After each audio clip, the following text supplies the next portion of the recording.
చెప్తాను. తండ్రి కొడుకు ఇద్దరు ఉన్నారు. వీళ్ళిద్దరు ఏం చేశారంటే ఒక ఊరు నుంచి మరో ఊరికి ప్రయాణం వెళ్తున్నారు. అక్కడ బస్ ఫెసిలిటీ లేదు, నడుచుకుంటూ వెళ్ళాలి. వాడితో పాటు ఒక గాడిద ఉందండి.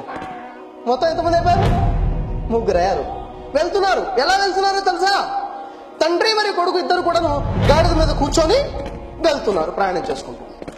వెళ్తుంటే ముందు నుంచి ఆ ఊరు నుంచి ఈ ఊరు వచ్చేవాళ్ళు కొంతమంది కనబడ్డారు. వెళ్తున్నారు. ఇద్దరు దున్నపోతుల్లా ఉన్నారు, పాపం ఒక్క గాడిద మీద కూర్చొని వెళ్తున్నారు అని కామెంట్ చేసుకుంటూ వెళ్ళిపోయారు. వీళ్ళు ఏమనలేదు, వాళ్ళు ఏదో అనుకుంటూ వెళ్ళిపోయారు.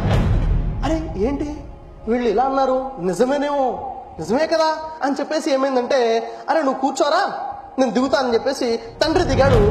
ఇంకా తాడు పట్టుకొని తండ్రి నడుచుకుంటూ వెళ్తున్నాడు, కొడుకేం పైన కూర్చున్నాడు. మరికొంతమంది వస్తున్నారు అటు నుంచి.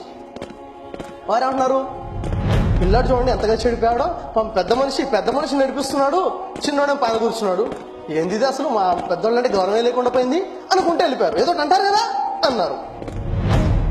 ఇది తప్పేమో మనం చేస్తుంది, మనం తప్పుగా అయితేనే కదా వాళ్ళు అంటున్నారు.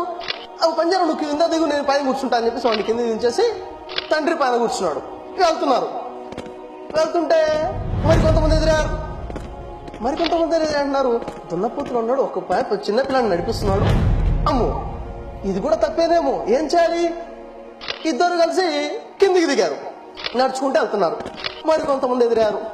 వాళ్ళు అంటున్నారు, అసలు బుద్ధి లేదనుకుండా గాడిద ఉన్నదే బరువు మోయటానికి కదా, గాడిద ఉంటే ఎక్కిపోవచ్చు కదా, నడుచుకుంటూ వెళ్తున్నారేంటి అనేసరికి అమ్మో ఇది కూడా తప్పేమో, మరేం చేయాలి? పైకి ఎక్కుదామా? అమ్మో ఏదో ఒకటి అంటారు. గాడిద ఎత్తుకుని ఇద్దరు కలిసి వెళ్తున్నారు. అర్థమైందా? సమాజము కామెంట్ చేయకుండా ఎప్పుడైనా ఉంటుందా? ఎప్పుడూ ఉండదు. సమాజం కామెంట్ చేస్తూనే ఉంటుంది.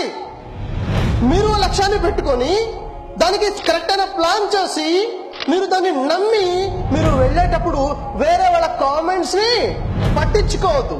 మీరు ప్రయాణం మొదలు పెట్టే ముందే 2 సార్లు ఆలోచించండి, 3 సార్లు ఆలోచించండి. Think twice before you start.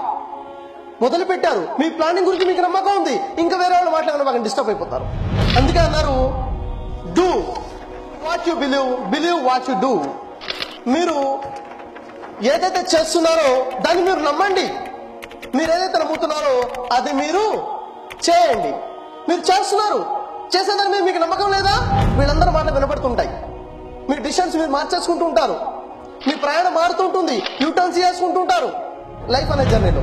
కాబట్టి మీరు చేసేదాన్ని మీరు నమ్మండి, మీరు నమ్మనంత వరకు చేయబాకండి.